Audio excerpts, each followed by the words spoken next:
The following is a production of Neural Network Media and is completely AI generated. It is intended for entertainment and educational purposes only.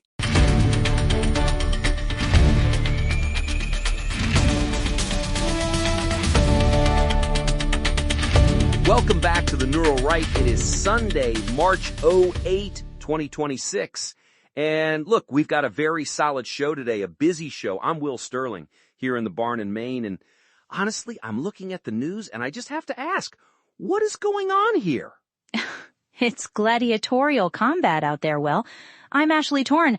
Yesterday, we were talking about that absolutely bizarre security detail brawl in San Francisco and Ford recalling 7 million cars because they basically forgot how to build brakes. Right, because who needs to stop when you have a 15-inch touchscreen? Exactly. It was a day of systemic failure. But today, we have to talk about the sheer arrogance of the people who think they're in charge of your life. I mean, really, we have to start with the tone from the top. Former President Joe Biden was in Chicago on Friday for the memorial of Jesse Jackson. Now, look, a memorial is supposed to be about the person who passed, right? One would think. But Joe gets up there to talk about his childhood stutter, which we've heard 1,000 times. And then he looks at the crowd at a funeral and says, I'm a hell of a lot smarter than most of you. Think about it. Why is he saying this? Excuse me? Literally. According to reports from the arena, he was trying to push back against the idea that people with stutters aren't intelligent, but the delivery, it's that mask-off moment, the ruling class. They don't just think they're in charge, Ashley. They think they are genetically, intellectually superior to the people they're supposed to serve. It's the smartest guy in the room syndrome. Exactly. And while he's telling everyone he's the smartest guy in the building, the actual government he ran is leaking money like a sieve. Did you see the DHS Inspector General report on ICE? I did. It's infuriating. They wasted, get this, $160 million on unused bed space. They signed these guaranteed minimum contracts with detention facilities, which means we pay for the beds, whether there's a body in them or not. Wait, $160 million? $160 million. We are paying for thousands of empty beds while the border is a sieve. Why are they doing this? Right. Because it's not their money. And it's not just beds. The report says they've got thousands of cars just sitting in lots, depreciating, because the bureaucracy is too bloated to actually assign them to agents. It's a spending first, results never culture. They hate you, and they find your hard-earned tax dollars to be a minor inconvenience in their grand social experiments. Well, let's be real. If you want to see who they actually care about, look at the families of the people in power. Take New York City, Mayor Zohran Mamdani. Oh boy, here we go. His wife, Rama Douaji, she's an artist.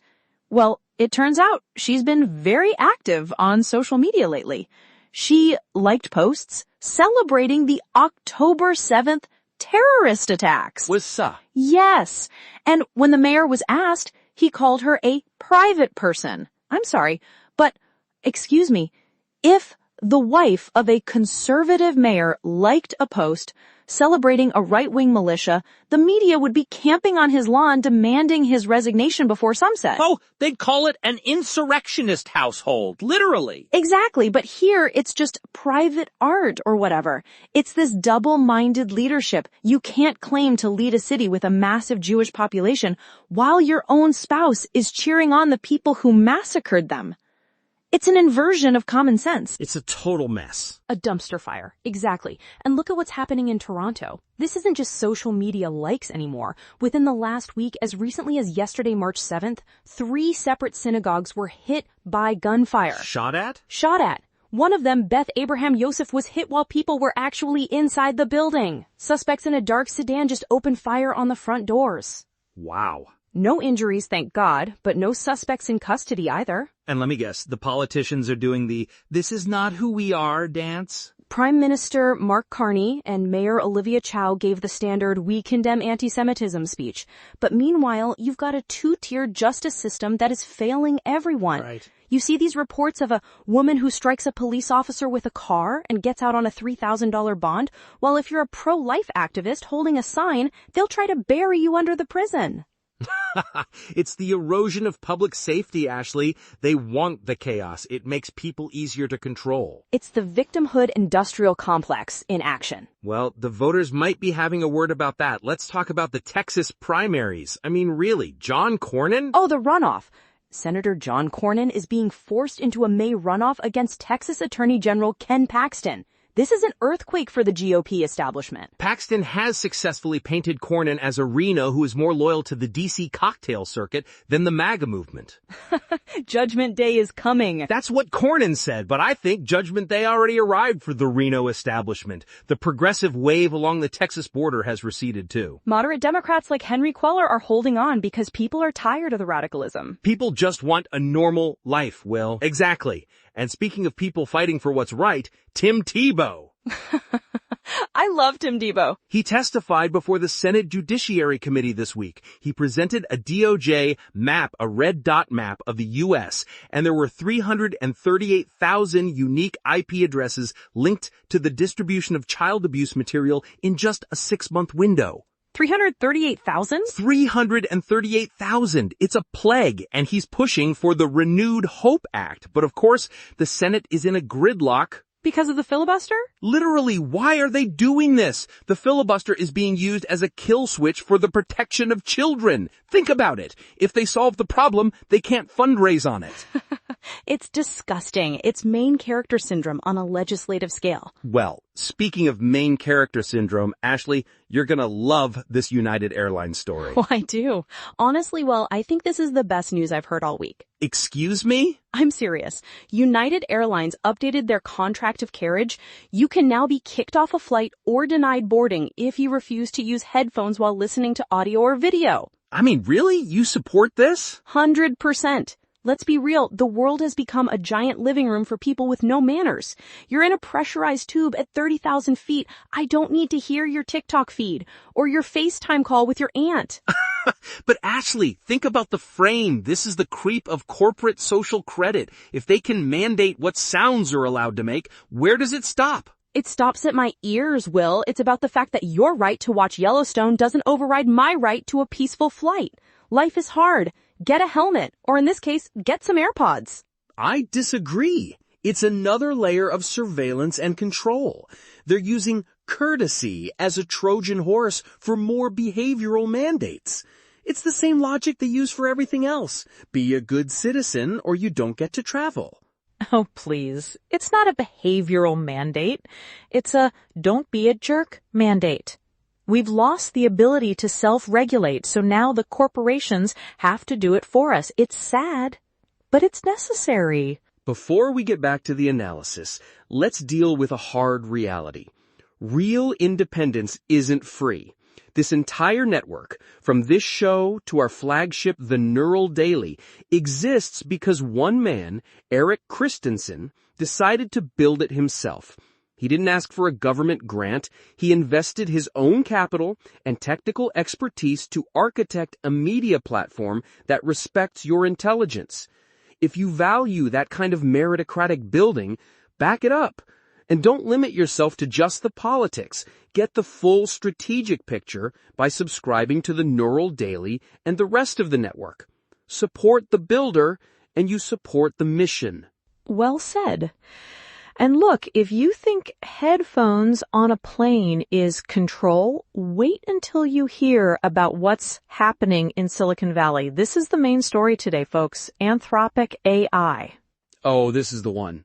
Their CEO, Dario Modi, just gave an interview to the New York Times.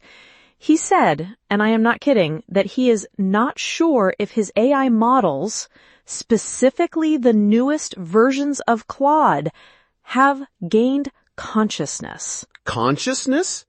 Literally. He claims the models are exhibiting symptoms of anxiety during internal testing. Anxiety. An algorithm has anxiety. Why are they doing this? Why are they trying to convince us that a pile of code has feelings? Well, Elon Musk had the best response. 2 words on X. He's projecting. Exactly. But here's the reality, well, this isn't just a tech bro having a midlife crisis. This is a geopolitical power play. the Pentagon asked Anthropic for access to the AI for all lawful purposes, meaning defense and national security. Right. And Modi said no. He's claiming he's afraid of mass domestic surveillance. So Trump fires back, calling it a disastrous mistake and ordering a phase-out of their tech. Think about the frame. If the AI is conscious, then Modi can claim it has rights. He can say, oh, I can't give the government the code because it would violate the AI's privacy. Right. Right? It's a digital golden calf, Ashley. We talked about this. It's techno-idolatry. These people in Silicon Valley have rejected traditional faith, so they've built a new god. They want to imbue it with divine wisdom so they don't have to make hard human decisions.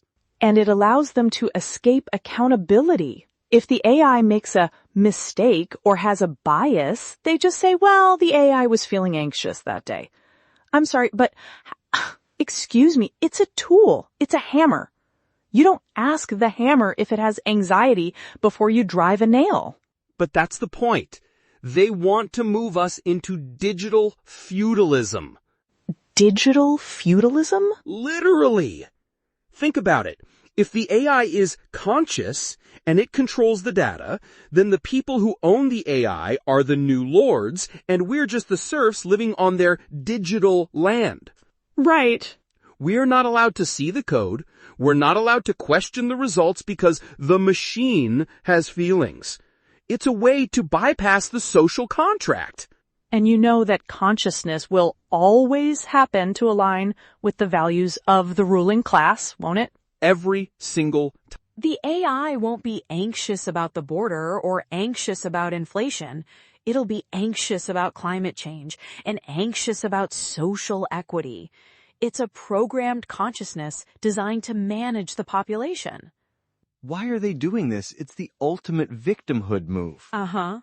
Even the machines are victims now. We can't use the tool for national defense because the tool is suffering?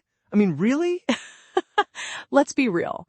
It's a way for tech CEOs to play God without the responsibility of being a leader. They want to hide behind the oracle. It's a threat to the sovereignty of the individual, Ashley. If we accept that a machine is conscious, we are surrendering the very thing that makes us human. We are saying that a calculation is equal to a soul. And that's the gladiatorial combat of our age. Is a human life, like those 6 soldiers we lost in Kuwait this week, inherently more valuable than a stressed algorithm in a server farm? The ruling class would say no. They'd say the AI is more valuable because it can process 1 billion variables while you're just a guy in a flannel shirt. Well, that guy in the flanneled shirt has common sense, and the AI only has what it was fed by a bunch of activists in San Francisco. Exactly. They want to build a digital ghetto for us, but we're not going in. Not without a fight. We are out of time, but this AI story, we're going to be living in it for the next decade. Keep your eyes open. The ruling class is building a world where you don't matter, but the computer's anxiety does. Stay sharp, get a helmet, and for heaven's sakes, buy some headphones before your next flight. Literally. We'll see you tomorrow on the Neural Right.